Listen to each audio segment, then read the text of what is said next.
Kia ora, this program is brought to you by Wellington Access Radio. Wellington Access Radio, make your voice heard.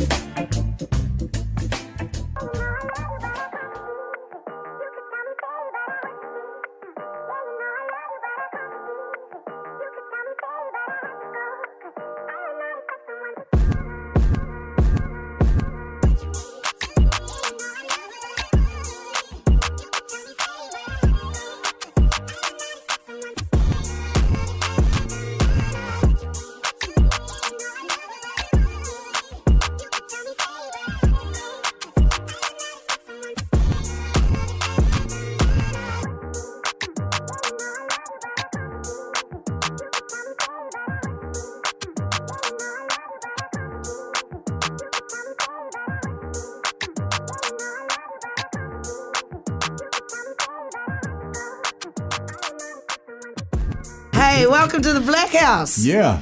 You're on the air with Leah, and I've got our social media superstar here on Keo helping me out in the office. I don't know what that was. This is math, man. If you play back at double speed, that's how you find jungle. Yeah. And our guest today is Imon Mahal. Who's that? I don't know that guy.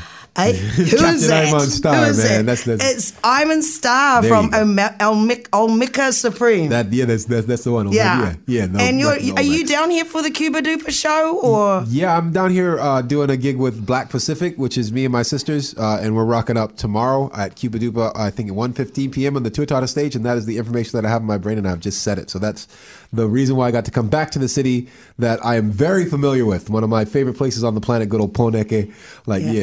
Love it down here in Wellington. Awesome. So you heard it here first on the Blackhouse at the Tuatara stage? Yeah, definitely. And what time is that again? Just say I think 1:15 p.m. is the idea. Yeah, and I'm playing with Black Pacific, which on is Sunday. Sunday, tomorrow. Mm-hmm. Yeah, because otherwise it would have happened already. Yeah. Playing with Diva Mahal and Zoe Moon, and we're gonna get up there for I think 50 minutes and run through songs. I think around Black Pacific was I'm on the Blackhouse now. I can talk about it. Yeah, so the idea originally when I came here, I came to New Zealand in 1999. I actually came through first in 1998, and I landed in Auckland, and I ran into I was like, this is a cool city. Looks like something modeled on the internet or whatever. It's like the city almost felt fake, like it was made. Really? Yeah, because it's so new. So you know what I mean? Yeah, and you came here in 99. Well, but the first time I visited New Zealand was in 1998. Right. Yeah. Okay, so that was you came after I came down here. Oh, okay. Yeah, because I was here in 96. Okay, all right. Yeah. I thought you'd been here much longer. No. So I came through in 98. I got to meet Submariner and Andy Morton and King Kapisi and Manuel Bundy, and we exchanged freaking mixtapes back in the day. And I was like, that's a really cool place. Maybe if the world falls apart, I might want to go back there and check it out. And then the next year I was looking for schools online. Right. And I found it was called NatCall at the time, National College of Design and Technology. And I wanted to do a multimedia diploma. I wanted to learn some computer stuff. And it was cheaper to study here than it was to study any place else in the States. Right. And it was in New Zealand, and I thought that'd be really cool. And then I ran into my missus when I got here, and I'm still here 22 years later. Okay. Yeah. Oh, wow. And that's the short and the long story. But the cool part about when I got here is, like I said, when I first came through, I was like, this place is cool, but there's no way that they can have hip hop in this fake city. And then I met King Kapisi, obviously. Yeah. And yeah, Andy Morton, Submariner, who's a great beat producer. And then Manuel Bundy, who's probably one of my favorite DJ on the planet. Manuel Bundy, Matisse. Okay, yeah. Manny Styles or whatever. Yeah. And he's and that I was like, okay, cool, there's something going on here. Also, I ran into the guy from Zed, believe it or not. If you it's old band, old pop band. Oh, it does ring a bell. Yeah, and he had a little, what is it? It's the I think it's a Korg. I can't remember what it is. It's a little SP 404 or whatever. Yep. He had a little SP 404 sampler, and was playing me Outkast beats on the beach and all sorts of other shit. We were just chilling. It was just really, really random to kind of pick up on radar that there's this place in the bottom of the planet that has full functioning connection to global culture and music. And specifically, I suppose, like black culture. Because when I actually moved here, like I would walk around town and, first off, like the links, the Bob Marley, the reggae links and stuff were just well and truly deep. Like the reggae, like Herbs and all the, and Sticks and Shanty and all the old school reggae bands and in Aotearoa were like absolutely brilliant and beautiful and like absolutely linked culture. And then the modern culture of like hip hop, like the hip hop movement was really big when I got here. Like there's it was. As far as like the golden age renaissance and people were like breakdancing. I watched dudes. The line is you watch people be doing windmills in a lava out in front of a church or whatever. You know what I mean? Like just like some bro, and you're like, this is incredibly cool. Like this is just unique in the world. Like to kind of be here. And I started really trying to, just observing the links like between, I suppose, like American black culture and just black culture in general, like modern day black culture. And then also started to dig deeper and look for like the historic links, like the genealogical links, because this is the last place settled on the planet. You know what I mean? Like, I tell that to everybody. Yeah. Like, so where do we come from? We come from Africa and we eventually get here. Like, so tracing that story, so like chasing that whakapapa basically brings you like all around the planet, like with the story of mankind or whatever. And it just felt really good to see like both modern day culture, like, the hip hops and the reggae's being represented. And then as well as like dig deeper into the links which brought us here, like in the Melanesian, Polynesian links, and like how, why do you have like kinky hair and afros and in black skin? Like, how did that happen? You know what I mean? Like, I know exactly how it happened. Like, and more, and so that's, I was digging into it as an anthropological project, just trying to like observe this sort of thing. And then also like we grew up in Hawaii as well, so same deal, like, you know what I mean, like my bros like have big afros and black skin, you know what I mean, like, but are not African, but are, because we all are and stuff like that. And I think like that whole scene too in the 90s and early 2000s, if we could just go back to that, in Wellington was really different, because when the artists came to town, you could actually end up partying with the artists, which was crazy. Like, we were partying with, Wycliffe Jean and Praz at the lab. And, what's his name? I'm saying, what's his name? Snoop Dogg. He's like picking people out in the crowd who wants to go to the strip club. I got asked, I'm like, I'm not going to a strip club with Snoop Dogg. What I look like? No, that's real. And like a lot of that, going to gigs, like hip hop gigs back in like the early noughties or whatever, like would be like, I guess like hip hop bands would come here and make the same mistake I did, thinking that like New Zealand doesn't know anything about anything like hip hop or whatever, and not realize that the people that they were like ministering to or whatever, like often would be like 3 generations deep into hip hop, like, like got here in the 70s or something like that. Been listening to beats and like, like this is my brother's music. What do you mean? Like would know every lyric like word for word. And it would catch like every band out. Like I remember when the Rappers Delight came out. And we were the catering service from Avondale College on John Waititi Marae. And they played it at the party, and everybody literally dropped their dishes and ran screaming onto the dance floor. And this is 79, would be 79 or 1980. It was insane. And like, you just knew there was something here that was changing everything. Disco's gone. This is the new thing. Right? And like, people don't realize that we were going through all of those motions. Delvanius had his van that he used to tour around in Wanganui with, and he got robbed. His van got robbed, and but he would do all the discos if you were down in the country areas, like Wanganui and whatnot, because I went from Auckland to Wanganui, and then back to Auckland. I was over the shop, but no, but that's important. Like, that's what I mean. Like, by the time your naughty's golden age, quote unquote, hip hop bands arrive here, they're arriving to play the music that people have like grown up with their entire lives. Absolutely. And so it catches them out, and they didn't understand how deep the links were. And that's like, there's my links. Like, looking on my phone, must be my mom. Oh, no, it's all right. I got it. Sorry. I'm on the radio. I get like every time. Anyway, I just start getting in my bag, talking about this stuff, and it's like, by the way, your bag comes from your mom. You need to chill. Okay, no, all good. That's actually, like my son, both my sons. TJ used to go sometimes, she said.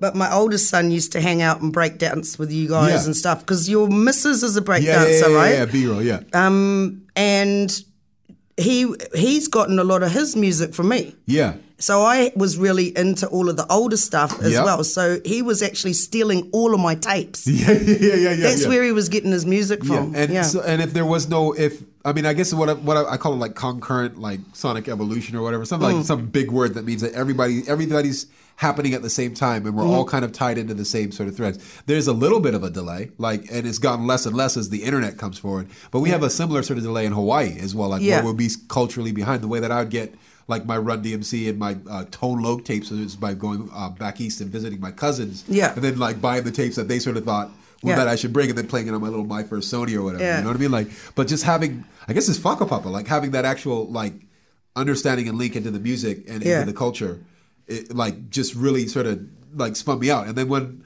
I had set it up as I wanted to do this project called All Planet, essentially. Yeah. Like, like All City was like, there's like rockers, like if you go All City, you got Graph on all the trains or whatever, you know what I mean? The whole city knows you in New York. I was like, well, what about All Planet? That'd be more cool, Yeah. And I was trying to, and it even echoes back to Brooklyn, just like the fact that people were rapping in Aotearoa, like, a good 6,000 miles. I don't know how many thousand miles away from like the Bronx. Much more than 6,000 miles. Or whatever the heck it is, you know what I mean? Like it's stunning. It blows people's minds. And I think that all the artists, like the rap artists who have come here, even old, like they get so like, like they touched.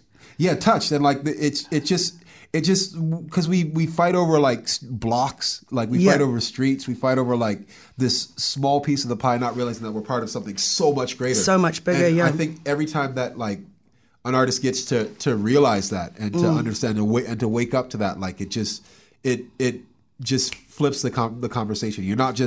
I mean, like, people relate to like your battle over your block or your battle like with your girlfriend or your battle with your friends or whatever. Like they'll relate to like your act locally, but you also have to think globally at the same time. And in order to be truly effective, in order to like be part of something bigger, in order to like, I guess, implement like the vast change. And, there's like a lot of, and when I got here, like Wellington was a thriving, vibrant city. Not that it's not anymore, but it's definitely taken some hits. Yeah. Like over the past bunch of years, like dudes like David Daniela and like the Wellington City Council were doing all these like, gigs on the street, and like people would throw down the lino and like do windmills, and you get out there and rap just up Cuba Street. I was just like, that's what I wanted my whole life. You know what I mean? Like whenever I lived in Boston, I lived in LA, like, and you could kind of find it, but you couldn't really find it. Not in the same way that you could here, especially not in the same way you could find it in Wellington, where like all you had to do was roll out of bed and there were people ciphering up and down the street, like up and down Cuba Street on Cuba Mall, up on Manners Mall or whatever. You could find a jam all the time, like in it was like garages that. And stuff like that. Yeah, like people would throw down lino and just start like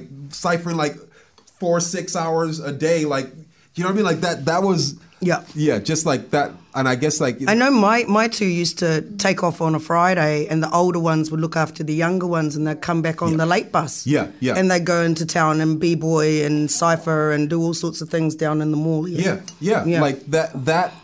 that is the Wellington that I miss. Like, and I know it's like, one thing I realized is that like a place is not just a place is a time and a place and the people around you. And if you don't have the time and the place and the people around you at the same time, then that era's kind of gone. That zeitgeist is past. I think a lot of people miss that though. If you were here during that period of time, it is a quite unique period of time here, and like just what I've been seeing in the the Facebook things about women being assaulted down Courtney Street, and now everybody's complaining about Courtney Place and all that sort of thing.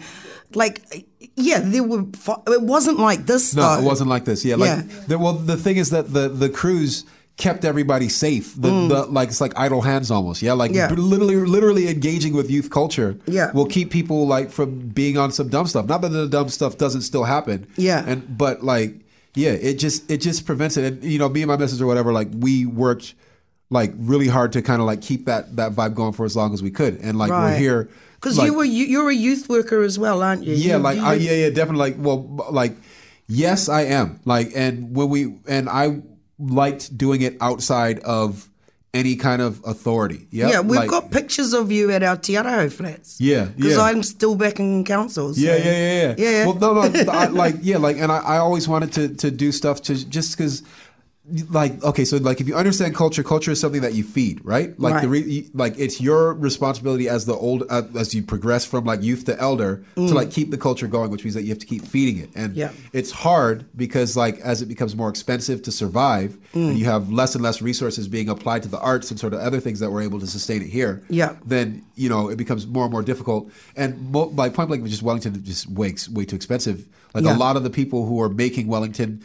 Cuba Dupa, which is going right now, and like Cube Carnival, and there's like Whopper Choppers and all the other sort of things that they had going on in the area that like literally were what made the place so attractive culturally to like every place in the world, made it unique in the world. Those things were funded. Those things were funded and driven by like people who were very passionate and who were in the position of having like the resources and like the space to create these beautiful sort of things. And like that drives the value of the city and the value of being in the city. But like if you've been here long enough, you know, the whole Matterhorn shut down now. Matterhorn's gone. Right. I didn't know that because I hardly go up and down Cuba Street. I'm going to go and have a look today. Yeah. But since I've come back, I was wondering about that because I knew that was one place that you used to go a lot. Yeah. Like, well, I was thinking about what happened to the Matterhorn. Well, I guess like in context, the Matterhorn was like maybe a little bit more like upscale than like some of the other places that we would play off of. But the biggest problem was that they built apartments behind the Matterhorn, and then the apartments complained about the venue that was there before them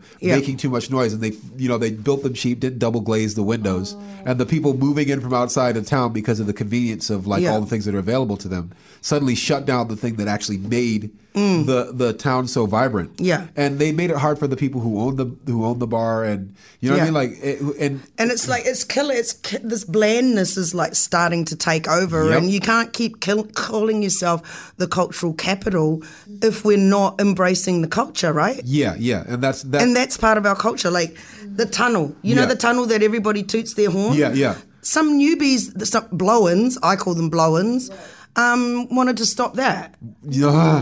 And I'm like, what do you mean? That tunnel that's what people do in that tunnel. Yeah. How are you going to stop people from doing that? Well, like, because like that's, it's a colonialist level of hubris that's being applied to the area, and like and I guess it kind of keeps on going on. The other thing that I think if somebody could actually point out to them that the value of their like real estate is tied to the vibrancy of the creative capital and the creative culture, then maybe they'd like finally pull their thumb out. Because what happened in New York with the shutdown, for example, is the thing that makes people want to stay in New York and to be allowed to charge exorbitant rents and all the other stuff is that you can walk out on the street and there's all this thriving culture. Exactly. You know, like you can go see a show and you can go see this and have access to everything. That's a really interesting point you're making, because we've been talking a lot online about housing and rentals and what's driving the market, or what is the market and what's driving the market. And I've never seen rents like we have in Wellington except around mining country where they're pulling iron ore or gold out of the ground. Yeah. What are we pulling out of the ground that to justifies support the rents? Yeah. To support these rentals? And I'm thinking that's what you've just said is exactly what it is. Yeah. People are coming here for that. Yeah. But the more that they come here for that, the more they're driving it away. So how is it going to sustain itself? People will stop coming. Yeah, like right? well, point blank. Like so. For example, in New York City or whatever, the exorbitant rents are being counted on empty venues, and the city is dying. Like if you are lucky enough to own a brownstone and like maybe somehow like have enough money tucked away to make a small living or whatever, like you'll enjoy it because all the blow-ins leave with it. All the blow-ins who you changed the culture for and killed everything for eventually like move on to like because it's not exciting enough anymore. Yeah, and then in many cases, then the city can heal, you know, or something like. I don't know, but like the point is, if there probably is a better balance where like the people who come in for the vibrant city that they were looking for in the first place, and the conveniences or whatever, are also able to interface with, embrace, and then grow with. And like you just got to pay people better. That's all. Like really, it really boils down to like actually paying people what they're worth, to like inject to making sure that everybody's able to survive in the city. Like. Oh, this is another complaint like that I keep basically it's like back in the 80s, if you played a gig, you got like paid $100 for a gig, right? Right. You know what you get paid for a gig right now? $100 if you're lucky. Like if you scale it hasn't changed. If you scale it for inflation, you should be paying like $650 a gig, like at least, like, and that's like for your daily go sit in at a whatever. So like, you know, things like, I guess musical pay hasn't kept pace with inflation. No, not at all. And that's not the only thing that hasn't kept pace with inflation. But if you want, like, again, if you want your artists to maintain and to stick around and to do the other thing, like where we're supposed to become, I guess where we're supposed to be, not Kaitiaki, but where we're supposed to become the elders. You know what I mean? Like who then like build the mat and build the gigs for the young people, and then like kind of shoulder them on, like, you know, like basically create the next generation, like, because that's what we did. Like when you talk about like hanging out with Solo and all them, like that's literally what we needed to do. We were feeding the culture, and then like, you know, then you move on to the next phase where like you're then like directing over here, like, you know, like from behind, leading from behind, you know, like we don't, like, I think as you get older, I know personally for me, I don't like being out in front. I like to be, you've got the energy, I've got your, I'm giving you my support, you know, I'm 100% backing what you are saying and you're wanting, because you're the ones that are going to have to go through the next 30 years and deal with it, right? And I think we're dealing with this on some certain levels within the African Community Councils of Wellington as well. So that's an aside.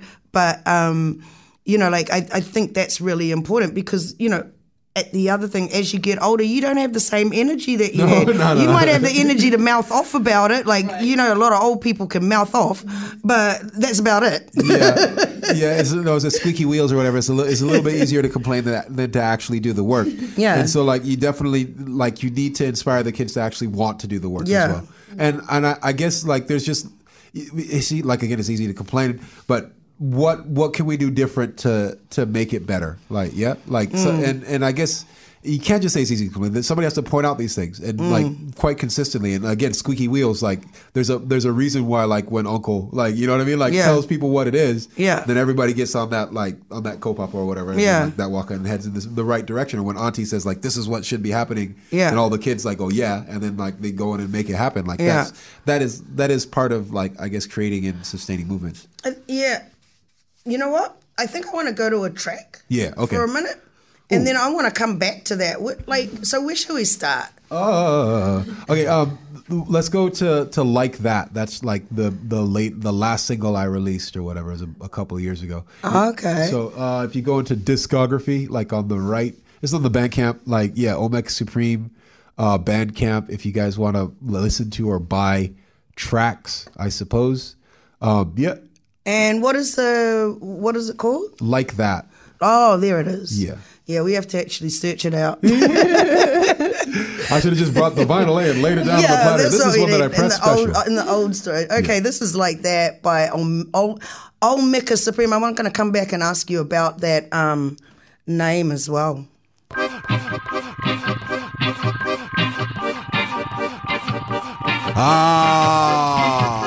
Wisdom. Hello. Now you don't have to be like that. Just cause it works for them don't mean that it'll work for you. You gotta find your own way.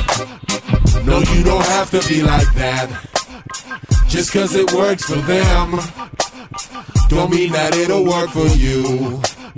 You gotta find your own way. Tell them.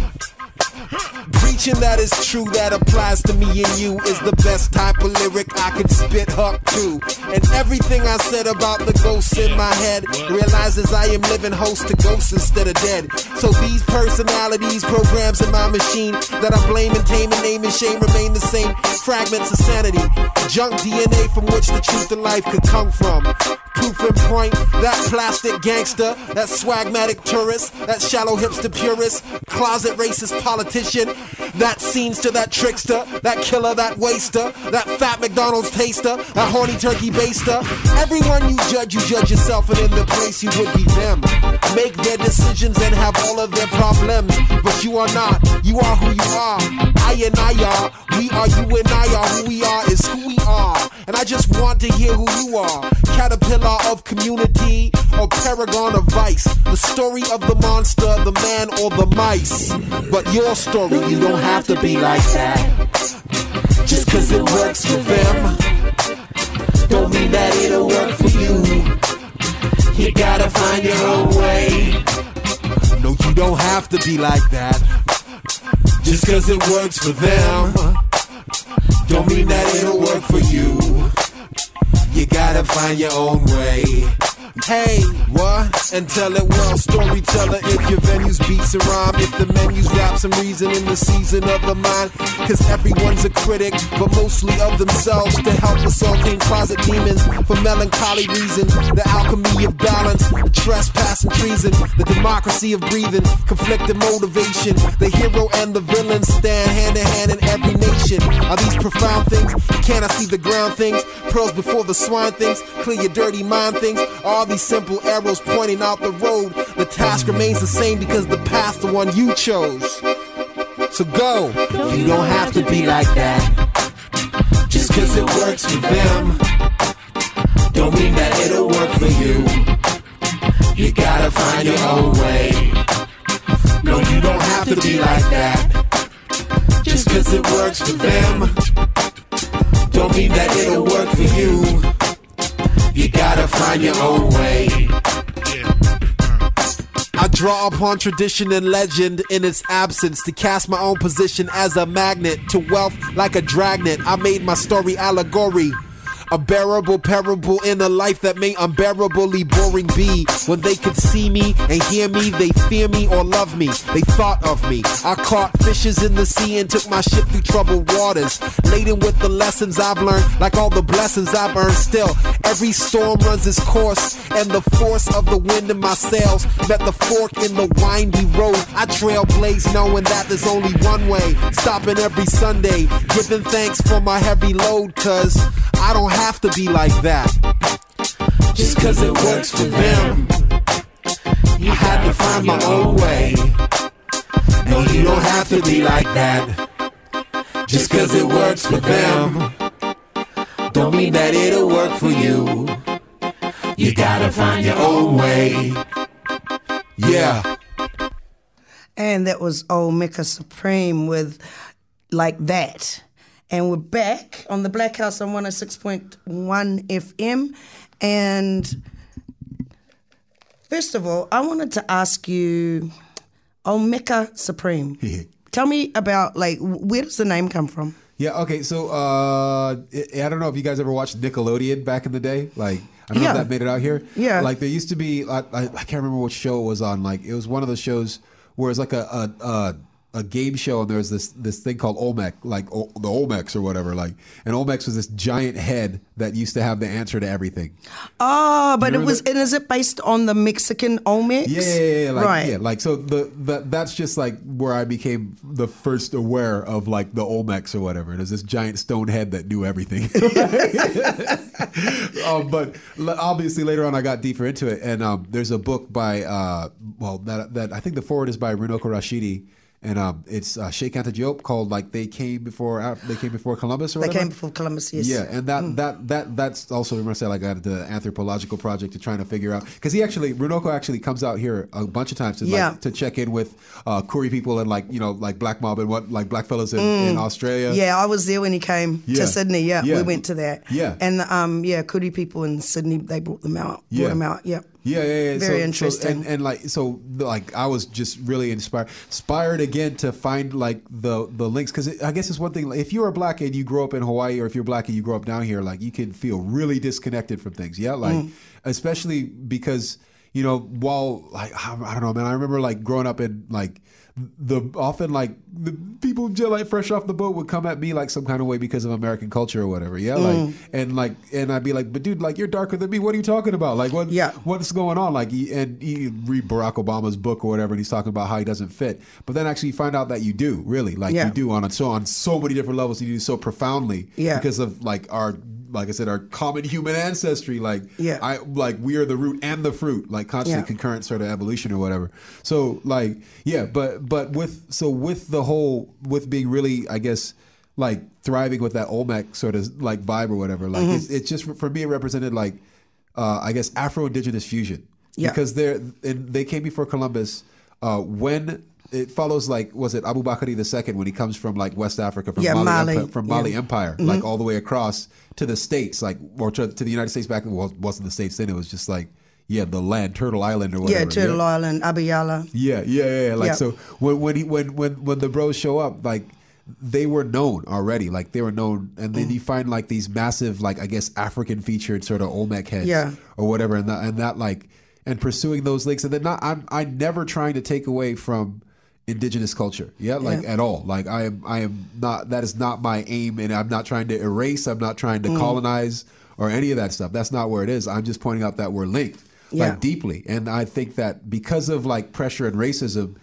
often, like, the black side of the experience will be unfairly erased. Yeah, and you find that across the Pacific too sometimes. Like, you know, if you talk to your Melanesian brothers and sisters, sometimes they get, like, a bit of a hard, like, sort of attitude. Elbow, like an attitude. And that's not how it used to be at all. Like, that is a byproduct of, like, I guess, like, caste-based racism and external pressure because of colonialism. It's not. It doesn't come from us. It doesn't come from our hearts. Like, we see each other. We love each other.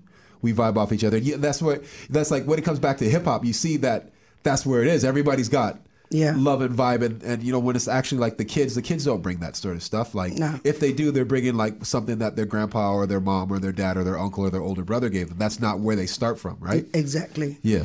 So I was just thinking too, when you were talking about, when we were talking about, like, the Mali Empire and how they traveled to what we call the Americas today. Yeah.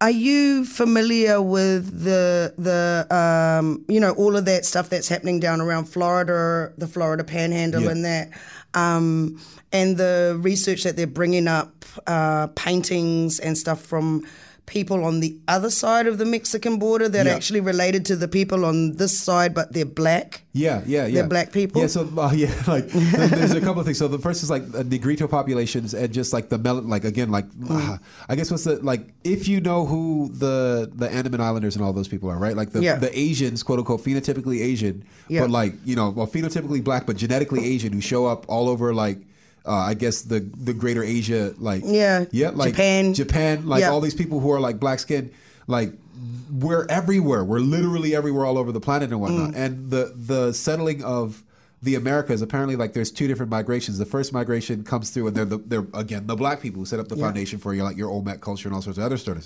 things. Then a secondary migration comes after the Ice Age. You know what I mean? Like, that comes down, that's fair skin, but they also interbreed, and then that gives you your Polynesian or whatever, your mestizo, sort of like your breakdown. Both groups are black. Everybody started out black, one stayed black, the other got a little bit more fair skin. They breed together to come up with the sort of, like, rainbow quilt that, like, you sort of see or whatever.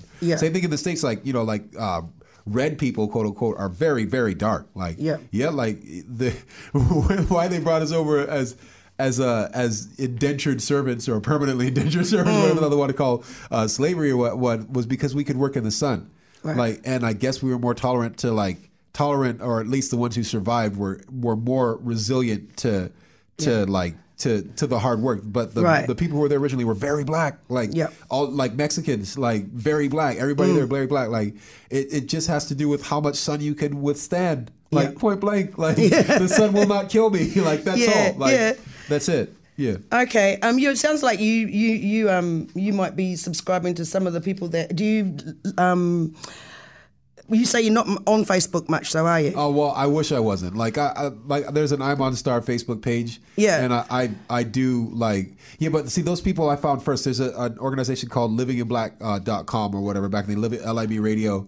That, like, that's my crew. That's my people, like Kidi Awadu and whatnot. Okay. And Kidi, back in the days of LIB, early days of LIB, was like an internet radio station that I ran into, like, back in the early noughties or whatever. I followed a dude named Malcolm 3X. He's like, check these guys out. Yeah. And they would play, like, the old interviews, like interviews with like, just all the greats, like, just all of them, like, and while they were still, like, and they were, I think at that time, especially in the late 90s and the early 90s, like, during the golden age of hip hop, there were a lot of, like, the Black consciousness movement would go around doing lots of, like, I guess, speaking engagements, you know, like, it was like the lecture circuit, and it was a way that people were, like, making their money doing their research.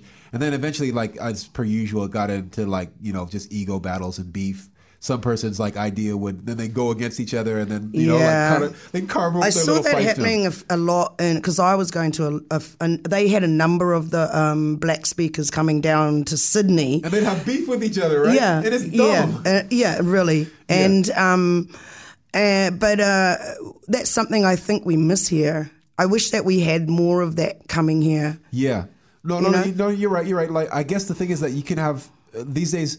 Well, like there's a lot of archives of all of the like when a speaker or a teacher is like sitting inside the throne, like when they're literally in that place where they're actually giving you the correct information or whatever. That might not be their whole life. That might not be where they start off. That might not be where they end. That could just be a small window when they're telling you exactly what you need to hear when you need to hear it. Yeah. And like you can find those like interviews, and you can find those books that they wrote when they were like channeling and whatnot. And it's okay to seek those things specifically, especially because like I don't know if a lot of them were actually prepared for the existence of the internet. You know what I mean? No, like I think that's changed a lot of things, eh? Yeah, it's changed how a lot of people are too, because you know there's censorship pressures, there's just distribution pressures. There's like the you have so much props because I don't know, like ego pressures and all these other things that can really distract people from doing what they kind of need to do. Right. And that's why like often, and then like point blank, you know, some people just get caught up in some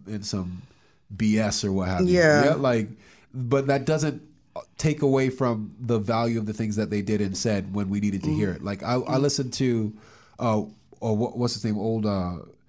She just passed away recently. Oh gosh, is it Celia? No, I'm gonna miss Cicely Tyson. There you go. Cicely Tyson's book. Like I'm actually related to her. Like, I was like, are you really? Yeah, she's auntie. Like she's my dad's cousin's daughter. Like my grandfather's cousin's daughter is right. Anyways, like that's. For those of you out there who don't know, Captain Imon Starr's father is Taj Mahal. So goes the story.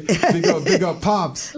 Yeah. No, but so specifically like so as far as like reading her book, like there's some things about her I guess her whole autobiography, like, you know, especially around I guess the life that her daughter kind of had growing up, like and just like things that when you start out in life, you know, like if you're a kid from 0 to 20 or whatever, she doesn't actually really get like into the height of her power like until the whole black the whole black liberation movement, like black power movement sort of starts kicking off really, and then she becomes a figurehead on a lot of different sort of things, and everybody's people, like we all arm leg arm head, you know what I mean, like we all eat and go crap in the toilet or whatever, you know, like our divinity is not like, and sometimes we'll hold ourselves up to these improbable lofty heights, and sometimes we believe the hype, and sometimes like we actually manage to navigate that period pretty well, but like where we come from, like Malcolm X being a hustler beforehand or whatever, versus like so you can't always separate, like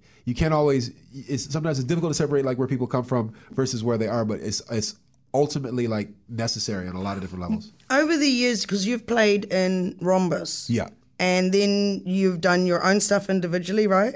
I started Rhombus Rhombus was a production collective. Like I actually ended up hooking up with them like under George Nipia, like who was working. He had like Flax Wax Digital back in the day. Okay, George Nipia the third, like he's George Nipia's like son or what have you. Right. Okay. He's a good brother. Like, and he, I was writing my own albums and whatnot, and we got together, and like the deal was that I would help them produce their album and work because we were making beats and doing the same thing and having fun. If they would like help me do mine, you know, I'm doing myself, we'll all come together, and then the stuff that we were working together on like took off. Yeah. And then the stuff that I was doing in the background got like sidelined for a while, and I got a bit like, right. Yeah. Okay. So eventually, like I managed to get to my own thing, but also at the same time, I did a lot of work with Roots Foundation, which again is like DJ Moo and DJ Koa and Top Knot. Or not, sorry, not Top, my bad. And Goosebump and Lemon, like DJ Lemon. Okay, all of those names I know that I'm familiar with, but did they play in clubs around town? Yeah, that was like that was a reggae sound system, one of the bigger reggae, Wellington reggae sound systems that like played some of the best reggae that I'd ever heard. Like it was like an education for, because like, you know, growing up in Hawaii, we love reggae music, but Hawaiian reggae music unfortunately like began and stopped at Bob Marley. You'd be lucky if you made it to Steel Pulse. You know what I mean? Like, it wasn't like the same thing with Lemon. Lemon, like, you know, like, oh, he's a legend. He's an absolute legend. Like he had at the time, before the fire, like that wiped out his collection, like the largest collection of reggae albums in the Southern Hemisphere, like bar none. So like getting to toast with him. Yeah, like was just amazing because I'm West Indian like as well, like you know, like and I like Cicely Tyson and all that other stuff. Yeah. So just like getting to play these tunes and become familiar with these tunes, like all the old school reggae tunes in Wellington was also an education on a lot of different levels. Yeah, like for me, and like you know, getting to get more into the Sing J style and all the toasting and all the other like elements of hip hop. It's been great. Like it's been a really I love the city so much, and I love that time so much, but that time's not now anymore. Doesn't mean I don't love the city. It doesn't mean that I don't see possibilities for Wellington, like a renaissance of sorts, you know? Yeah. My son's down here going to school. Like, my mom's moved back. My sister, Diva, she actually, she came back to visit, last year Christmas. And, she was just stopping in and had, a medical thing go wrong. Yeah. And that meant that she had to stay. So she stayed and then was going to come back after, and then the pandemic hit, and so now she lives back here. So Wellington is dragging us back, dragging everybody back. It's really funny how many people are coming back from Australia too. Yeah, that left in the 2000s. Yeah. Especially out of our community, from the period when I left, apparently 300 families left from the African community. Wow. To Australia. And they're all starting to drift back again. Yeah, lots of the kids who went to school with my sons and whatnot, their parents moved to Australia because it make more money and all sorts of different reasons. And it's hotter. It's nicer sometimes. Yeah. On some levels, but there's a lot of reasons to come back to. Okay, well, I want to go to another song. I'm just going to pull one out of this album here. Okay, let me see if I were to play. Oh, yeah. So another tune to play. I can't even choose one. I know which one I want to play. You can play. Play Dis Award. Play Dis Award to go. It's the first tune on the first. Okay. Yeah. So this is a long ass tune. This is Dis Award. That's all right. Yeah. This is Dis Award, and this is by Omega Supreme off their album 41 Average. Make sure you get it on Bandcamp, people.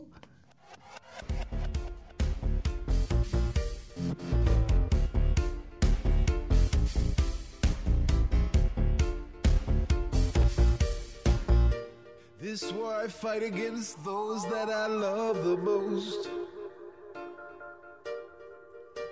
This war I fight against those that I love the most. Give me a way that I can just love you, baby. Give me a way that I can just love you, baby. This war I fight against those that I love the most. This war I fight against those that I love the most. Give me a way that I can just love you, baby. Give me a way that I can just love you, baby.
This war I fight against those that I love the most.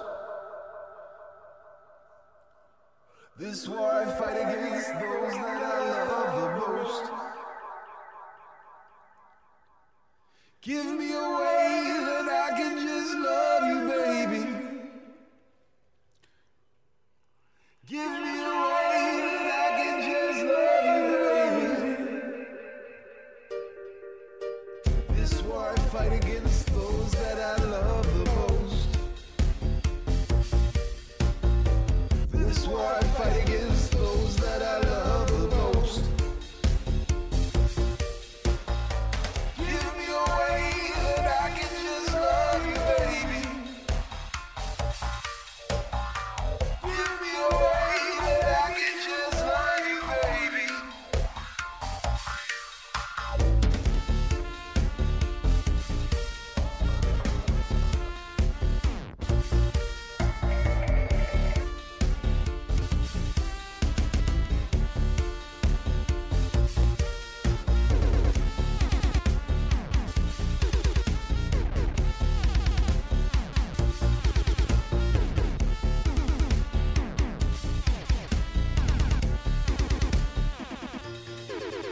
Okay, and that was what was that called? Dis-a-War. Dis-a-War by Dis-a-War by Omeka Supreme. And you're back with the Blackhouse on 106.1 FM. I've got a question for you from our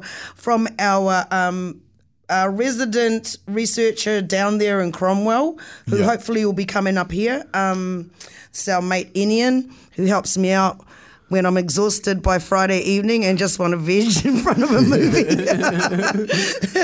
and lie on the couch and go, my phone's not working.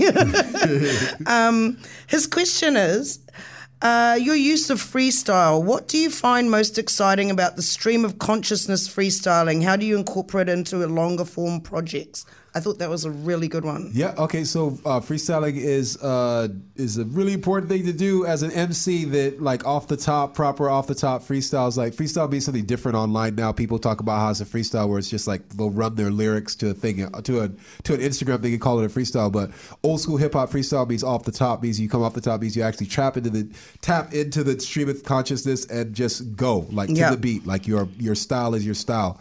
And I guess because it relates to the dozens, it relates to all these like old school traditions, it relates to toasting, it relates to like jousting and all sorts of other things that like are just really exciting as far as jazz goes, like jazz improvisation and whatnot. I just love it. I love the amount of flexibility. I love like singing from like almost a second before your heartbeat. You know what I mean? Like moving into the alpha rhythm sort of universal space and just channeling like 100%, like the no style of style or whatever. That's like just when you actually get there, that's the dopest thing. Like the real MCs used to be able to go off the head. Like that was like kind of like where and there's like other things like freestyle Olympics and all sorts of other things. So yeah, what I find, because you're actually the winner of a freestyling. Let me find my little. Oh no, the thing I won was the NPC battle. NPC battle. That wasn't freestyle. What is that? So the NPC music was it Mini Production Center or whatever? Like the one they had a battle in, I think it was 2003. I don't know, maybe 2006. I can't remember what it was. But it was awesome. That was like just a night where everybody came with their own beats on their NPCs. Like we were all given like a bunch of samples. We were supposed to build something. And what I had been watching a lot of the DJ battles that you remember had like the DMC and a lot of the other sort of DJ battles, watching the turntablists. And I approached it like a turntablist, like and flipped, like just watched that whole battle culture and whatnot and went at it and won. And I was really like happy like that's for that. Awesome. But like as far as like freestyle rapping, like that's something totally different. But that's just something that I do. Like, do they still do a lot of that now? Like they're online. Like so shout out to DJ Spell. Like he's been like caning it on was it Kenny Beats, his beat battles. So it still kind of happens. Like they still actually do the DJ like battle things. And the King Homeboy, who I always roll with, my bro, my brother, my King Homeboy, like my homie, like my ace. Like he actually went over to Germany to do the beatbox battle, like the International World Beatbox Battle or whatever. Oh wow! As well, so like there's all these, like remember because he's the New Zealand champ or is he a world champ? He's a New Zealand champ. I guess he's a world champion in my mind because like a lot of in beatboxing people get microphone technique and learn like a lot of like technical stuff, but not half of them can like go and beatbox along like the whole show. Yeah, like actually making music and like doing vocal percussion and all sorts of other things, and that's stuff that like he would do in Old Mecca and like with us like whenever we're rolling. Like so, yeah. Well, I'm hoping I'll be able to see you guys tomorrow. Or no, you're doing it with Black. It's not El Mecca. No, hey, the Olmecs, like apparently somebody asked us to play in is it in Wanganui or something like that at like in New Zealand Music Month. So we might come out of not retirement, but come out of the freaking the dumpster or whatever, come out of the sea. How long has it been since you've all performed together? We didn't perform at all last year. Right. Okay. No, I think we would have done something at the beginning of last year. Right. But it's definitely been the COVID's really like really COVID. hit. Well, I'm a student at the moment, so.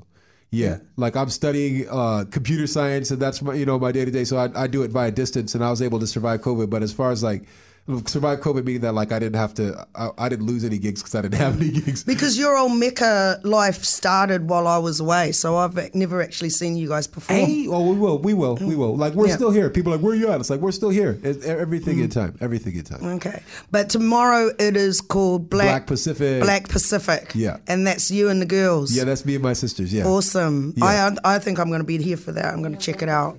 Oh, and then I have to run to the city. That's 1 o'clock though, isn't it? Yeah, 1 o'clock. Yeah, no, sweet. Yeah. Well, yeah. Hopefully we beat the rain. Yeah, Jake's knock on wood.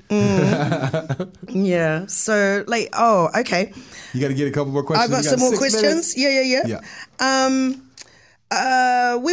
He also wanted to ask you, is a lot of your music based on influences like George Clinton and Parliament Funkadelic, Sun Ra, orchestra vibes in terms of the descriptions of Afrofuturism and sci-fi inspiration? Yeah, so like Afrofuturistic links, absolutely. Sun Ra, absolutely. Like we call ourselves Afrofuturistic roots music is one of the best way I could describe it. You know, like we are roots music because like blues and folk and traditional African music and reggae music and all the other sort of things is like where we come from, like musically, like where we reach from, where we head to. Like the futurism part is like a lot of jungle, drum and bass, like dubstep, like, you know, like all these, the sort of future based music, like now that turned into trap and whatever the heck they want to call it. Right. Like, you know, like, although I guess we're pre-trap. So what was the future now is the past. Anyways, right. Yeah. Like, but the vehicle that we travel like this distance has always been like freestyle and jazz and hip hop specifically, like hip hop. Hip hop has been the vehicle that we travel the trunk of this Afrofuturistic like waka or whatever. Where did the idea of Captain Imon Starr come from? Because I've seen the pictures with all the glasses and looks like you're going out for, you know, the Fury Road, Mad Max. Like, what's going on? Well, okay, so when I was a kid, I was like, I was like, I want to be a musician. She's like, nah, it's too easy. I want to be a starship captain. So I'm a starship captain, like straight up. And that's like the Parliament Funkadelic mothership stuff. Like when you're moving the music and especially with all the technology that you're interfacing with, it's like you're at the helm of a spaceship. So I'm the captain at the helm of a spaceship. Are you wearing platforms though? No, I'm not. Like I'm just tall. Like I don't need them. That'd be way too. Because you know that those guys are on stage in platforms. Yeah, I do have to step my game up, so to speak. No, seriously, if I was in platforms, I would just hit my head on every door. I couldn't walk through anything. I'd be like hunched over like all the time, man. Look like Predator. You also work with, besides Maeli Manzanza, you also worked with Ginatero MC? Yeah, big up Ginatero MC. Yeah, we played some of his music last week. Oh, wicked. Well, yeah, no, that's the brother. Like, yeah, so another sort of Wellington transplant or whatever that I ran into, he brought that reggaeton vibe or what have you. And like the thing about the Olmecs is it's in a Latin-speaking country, you know what I mean? Like, so to rock along with the Cuban brothers and like to bring that revolutionary aspect and that revolutionary sound was a real strong component of what we got into. Yeah, there's a strong Cuban vibe here. And Latin American vibe now. Like there's Mexican shops everywhere. Taco. You couldn't get them when I left. You couldn't get them. Well, there wasn't any Mexican shops. No, it's definitely come up. There's lots of like Raton and all the bros and stuff. Yeah. No, man, like, but it's also called Cuba Street. So yeah. You know, I just realized No, but like that's good. There's just links, man. Maximum links. I'm trying to like weave the tapestry of humanity together so that we like better understand each other and get along and make things happen because we got asteroids to fight, people. Yeah. Lots of them. All right, I want to go to a song. We've only got like about 3 minutes to go. Anything else you want to say before we hit another? I'm just going to pick something out of the air. Oh, as far as like tracks go, they like to go out. Okay, yeah. No, all good. Hey, big up Wellington. Love you guys so much. It's so nice to be home on so many levels. Maybe once upon a time, like I will find a house that I can afford in Wellington, like in about probably 20 years, 50 years. Because you're based in the Coro now, eh? Yeah, we're up the line. And my daughter has 3 years left of primary school, and like maybe she'd like to go to high school in Wellington. So we'll see how we do. Right. That sounds really cool. I hope that you get a chance to catch up with Solo when he's back in Wellington. He says he's never going to come back, though. I understand why he said that. He's doing so well in bloody Australia. Like that's like if you get a certain amount of resources available to you based off of the things that you've done and where you've done them at, and if you have access to those things there, it's hard to come someplace where you don't have that kind of access. Yeah, and the other ones like, Mum, I want to go. yeah, I've had enough. I want to leave. Yeah. So it might just be me. Oh no. Oh, we'll see. You just wait till he has his youth. When he start having babies, he'd be like, "Ooh, maybe I don't want to be here. I want to go home." It's a whole other game over there. It was an interesting time for me, and I worked in one of the toughest industries. So that's your mining scene. So. Yeah, and after that crash, wow, you had to know how to fight to stay in the game. Yeah. But 11 mine sites later. Yeah. Anyway, we're gonna leave you today with, I think we're gonna go. Oh, what do we got? We got 2 minutes. Should I go with this one here? Yeah, go for it. Okay, we're gonna leave with Gulang, and this is from his 41 average. You can get this on Bandcamp, and that'll be us for the week. And we'll see you next week on the Blackhouse. Sure. Enjoy the Cuba Street Festival. Yep.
That program was brought to you by Wellington Access Radio. Get your voice heard. Thanks New Zealand On Air for funding accessmedia.nz.